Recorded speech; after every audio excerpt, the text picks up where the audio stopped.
Hi, I'm Susanna Bowling, and this is Times Square Chronicles Presents. I am so excited today because I have three of the original cast members from Rocky Horror Picture Show: Barry Bostwick, Nell Campbell, and Patricia Quinn. I am such a fan of this show. It actually was the date that my second husband and I went to the first time around. Plus, I did a couple of versions of this show. How did you first hear about Rocky Horror? You guys talk about that because you were there in the beginning. I'm not afraid to use that, you know. Okay, Pat. Thank you, Nell. I auditioned, darling. It's quite simple. For the theatre production. But did you know what this was going to be about? Of course did you have not. A clue? Nobody did. It wasn't even bloody written. Excuse my French. Really? Sorry. Perfect. It's been a long day. No, it was only partly written. The thing is that Richard O'Brien was doing a play upstairs at the Royal Court with Jim Sharman, a Sam Shepard play. And Jim Sharman, the director, had already directed Hair and Grease and things, I think. And O'Brien said, I've got this little musical, that'll do, Jesus Christ Superstar. And Richard read, I've written this little musical, would you mind looking at it? And Jim Sharman said, okay, I'll have a look. And it was only partly written, some of the songs. And Sharman said to Nicky Wright, who ran the Royal Court Theatre upstairs, he said, I'm going to do this musical Richard O'Brien's written. And Nicky Wright said, oh, I'm not sure, blah, blah, blah. And he said, if you don't do it, I'm not going to direct the Sam Shepard play. And Nicky Wright said, oh, okay, then we'll do it. Can you believe the thing of that was extraordinary? I think that's fabulous. It is Blackmail fabulous. and yes, something great well, gets stuff done. like that. And then the next thing I heard, I'd done a play at the Royal Court upstairs, AC/DC, which had won the Evening Standard Award for Best Play of the Year the year before.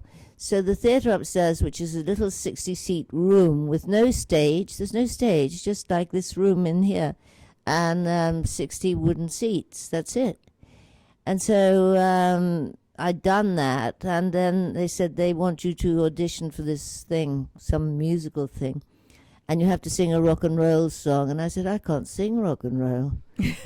And so I went in and met these very with-it-looking blokes, which was Brian Sharman and Richard Hartley, the piano music man.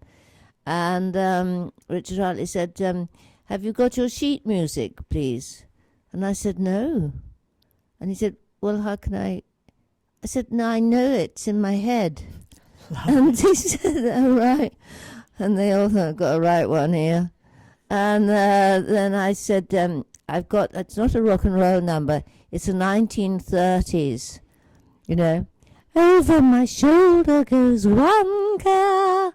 Then they really looked at me, and I thought, And then O'Brien said, do you think you might listen to this on the guitar if I play it to you? And, you know, you might sing along. And I thought, I don't know how to do that. But anyway, and he started to play, dun dun dun dun dun dun dun dun dun boom boom. Rocky and Michael Rennie was ill. You know that little tune. Mm-hmm. And I was listening to him and the words, and I thought, this is brilliant. I knew it was brilliant. And I thought, oh my goodness. So I left them, and I thought they certainly don't want me. But anyway, I went running down the King's Road, and I thought, this is fantastic, this song. I just knew it was fantastic. And then my agent phoned up half an hour later and said, they want you. I thought, what? Unbelievable. I said, I'm doing it great. He said, but you haven't read the script yet. I said, don't care. I heard the song. It's amazing. And he said, get the script at the stage door. I said, I don't know. What is it about this thing, this musical? And he said, I think it's something about a circus. And I said, I haven't stopped being in this circus ever since. It's gone on as a circus. And so I began the thing. I want to continue with you for just a minute. What had you done before that, and what have you done after that? Oh, No, I'd done lots before that. Oh God! I mean, I was an actress, Right. and I'd done work and television work and blah blah blah, and then I went to Drama Centre for 3 years, and then I did the Threepenny Opera on the stage at the Prince of Wales Theatre in the West End, and other things. And then I went to the BBC 3 weeks. The show was upstairs. And the BBC wanted to see me for Christabel Pankhurst to do Votes for Women in Shoulder to Shoulder, a 9-month production. And I thought, oh, great. So I left. I was the first to leave Rocky Horror. And I went off and got the Vote for Women instead. And what have you done since that you would love our audience to know about? Well, I did I, Claudius. I, Claudius was massive in America, actually. Love And that it was one. wonderful. And I was walking down the street in America, and I thought, and this newspaper guy selling newspapers, and this newspaper vendor shouted at me, he said, "You, yeah, you." And I said, "Yeah." I said, he says, "You're a terrible woman." I said, "Oh." And he said, "Yeah, you murdered your husband, you murdered your daughter, you got everything you deserved." I thought, oh my God, he's seen I, Claudius. That was the biggest compliment as an actress I ever had in my life. Thank on you. that subject, Pat, apparently they have just done research, and men think about the Roman Empire every 10 minutes. Really? It's become a whole thing. Yes. Do you think about the Roman Empire every 10 minutes? I don't think about anything every 10 minutes. I don't. It's beyond me. Really, every 10 Isn't that, it's, Google it, it's gone. Oh, I believe you. Yeah, it's a fascinating detail. Anyway. No, keep it. I really want to know why. Well, we'll have to check it, read about it. Yeah, but, you know. Now, what have you done before Rocky Horror? What did you do after? And how did you get Rocky Horror? I was 19 when I was cast, and I had been I'm from Sydney, Australia. I'd arrived just after turning 18, so I'd done one professional play in Sydney before I left, and then in London I was doing waitressing jobs, and I was busking in the streets and working in. Yes, first of all, I saw Nell as a busker. Nell was one of the first people ever I saw with pink hair. This is in the 70s, and it was unheard of. And there's this girl tapping with a guy who was a mime artist, Julian, I think he was called. Correct. And everyone knew who this tap dancer with the pink hair was. And, you know, she was busking and begging. Singing 1930s songs, dressed as a boxer or in top hat and tails. So did they write the role for you? The tap dancing was added for me because that's how I was cast. Jim Sharman had seen me busking. I think it was outside Superstar. And then just when he was with Richard O'Brien and Richard Hartley, who was the musical director, and they were just about to start casting the show. And Richard, even when he cast it, had not finished writing it at all, and hadn't finished the script, the songs, the lot. Wow. But he had a bit of this, bit of that, and he only had one servant in it. He had himself, Riff Raff, the hunchback, who is Right. always in Mary Wollstonecraft productions, also, you know, her book and the following productions. And so Jim Sharman said, you need to have 2 more servants to be your backup vocals. And as he's saying this, they then walked into a cafe where I was, as it happens, I was a soda jerk and waitress, tap dancing on top of a table. And Jim just turned to Richard and said, and there's your servant. And I was cast. Okay, can I say that's just brilliant? That's kind of like the old Hollywood Yeah. stories of being at Schwab's. That's right. Love this. Thank you. You're right. I hadn't thought of that. Love. I wasn't wearing a tight sweater, though. Oh, was it Lana So Turner? you got it out of talent. What, was it Lana Turner? Yeah. Yeah. What have you done after it? Nothing. No, I've done lots Aw. of things after it. Oh, well, I'm doing a one-woman show now called All's Nell, It Ends Nell, which is about Rocky Horror, my experience and our shared experience of Rocky Horror, everything I know about it anyway. Is that only in London and Oh Australia? no, I'm going to be doing it all over America very soon. Hopefully, Where in New York? Not it to be announced.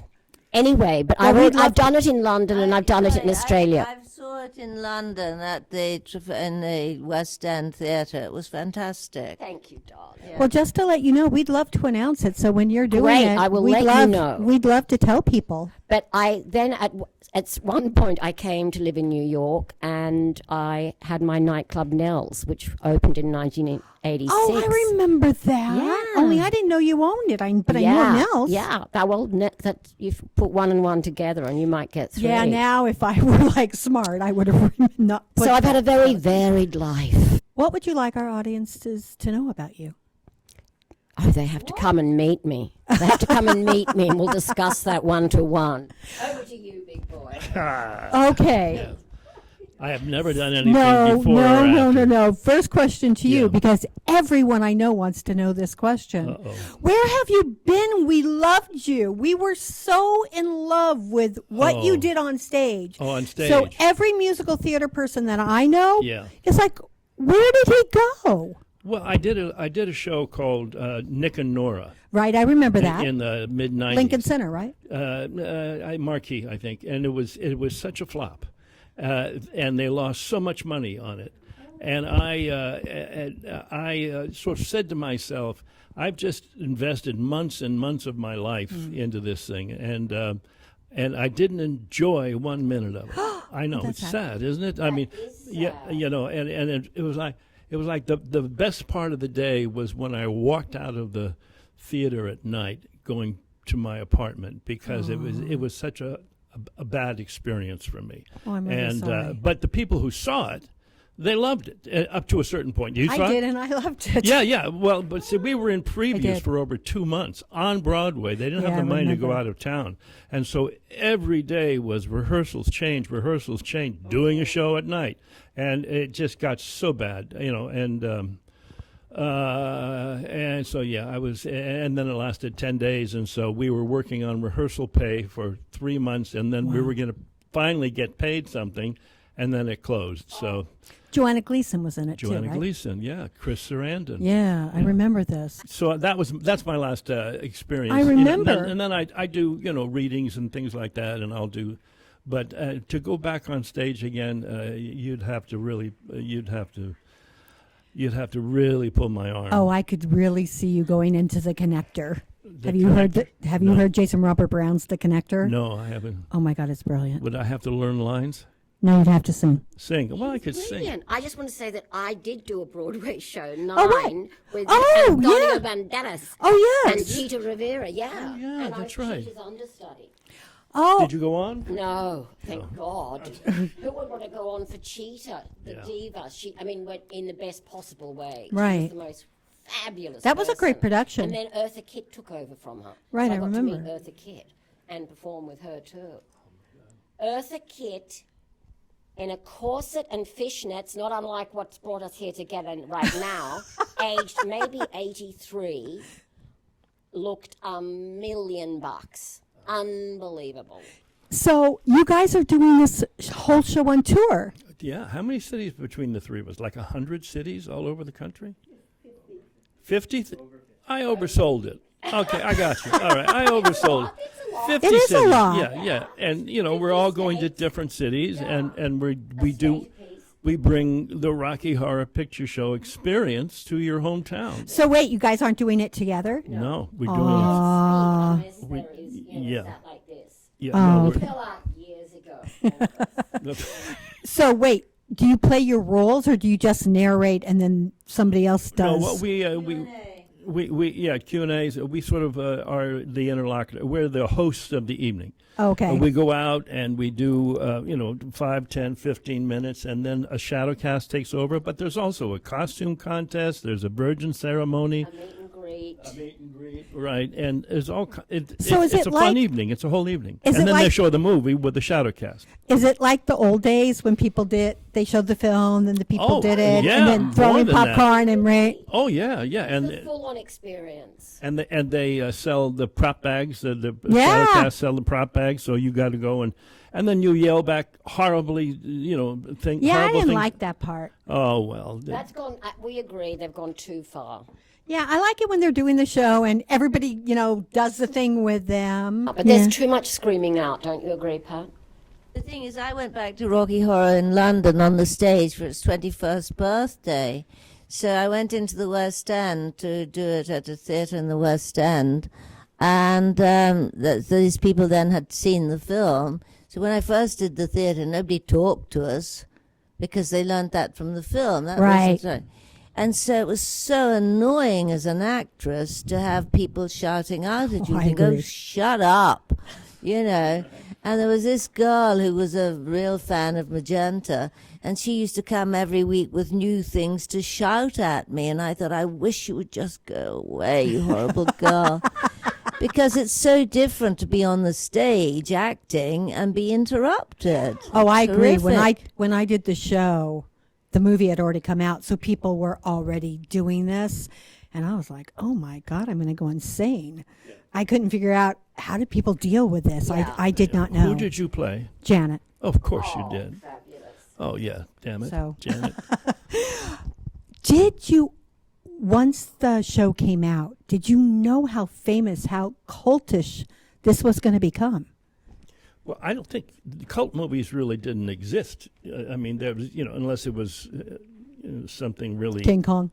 Yeah, if it hadn't been for the midnight movies and that whole circuit, we wouldn't be around today. Or Sal Piro, who was at the 8th Street Playhouse, right? Not Waverly, it's the 8th Street Playhouse, and he sort of started this whole thing by getting up, acting out, getting people involved, getting people, yelling lines at the screen, and all that kind of stuff. And so he Who's the ringleader? he was the ringleader, and if it wasn't for Sal Piro, who has since passed on, and then he sort of passed the torch to Larry Weisel, who's now the head of all the media and all of the stuff, and he goes out on the road with us and for these tours, and he knows everything except.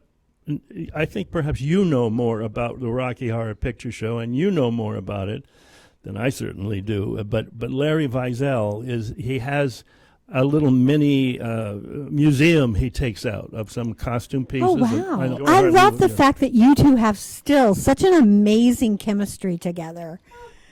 It's like you're the best of friends. You complete each other's sentences. You know what each other's going to say. Is very, very special to me. Well, lovely. I don't really like her. If you had, I hope you like this question, but it's my favorite question to ask. Next question.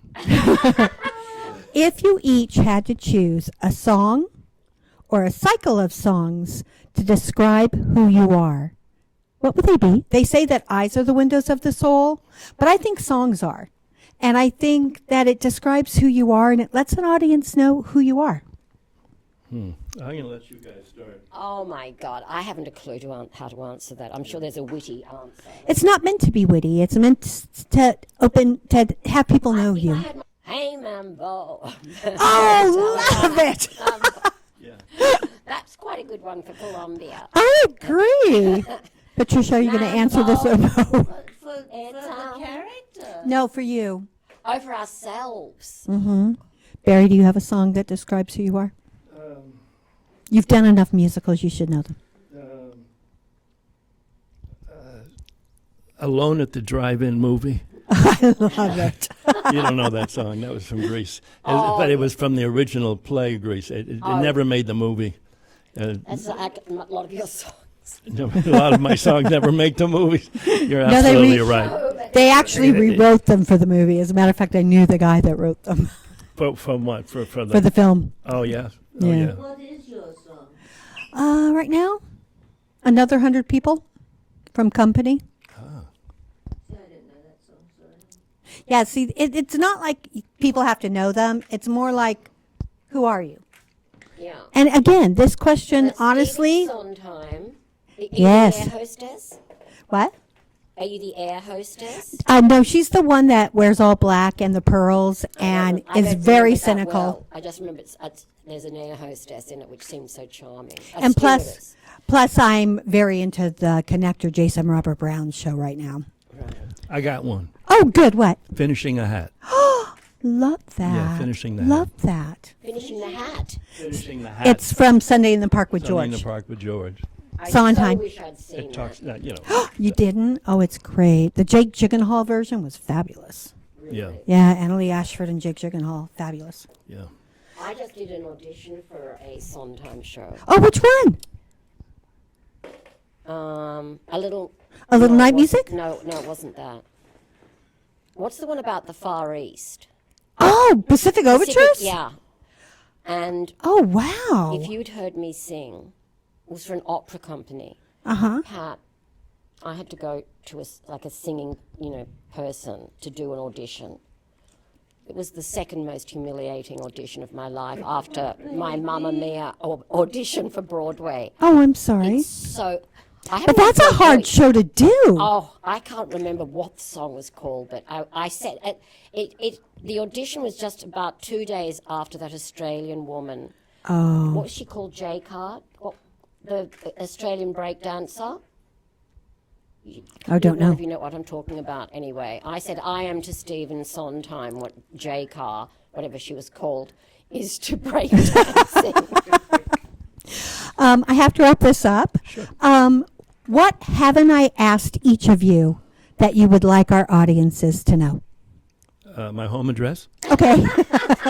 We'll take it. No, actually, my home address is out there for fan mail. I get all this fan mail at home, and my wife said to me the other day, "You've got to get off that damn list," because it's too intrusive. Well, I'm telling you now, if New York, Have a box office. But you can't. But somebody found my corporation, and it was listed somewhere, and then everything was coming to my home. I'm telling you, you would be inundated by musical theater people because I get asked, "Where's Barry Bostwick?" all the time. I'm not kidding. Yeah, That's why I Timbuktu. had to ask you. Now they Yeah. can find it. I'm trying to get off that list. Company. Yeah, well, I am. Nell, what would you like our audience to know that I haven't asked you? Oh, my shoe size. I can't remember, it's either 36 or 38. you're a I can't six. remember, You're a 36. six. You're what? An American? You have a tiny foot. Six, Not tiny. Fine to have six. I Can think. I be really quick because I Great. don't know the answer. Okay. Thank you. And good Go, night. go catch Rocky Horror Picture Show in a city near you. It's coming to Canada, so Canada viewers and readers, you can go see it there as well. I am so thankful for Barry Bostwick, Nell Campbell, and Patricia Quinn.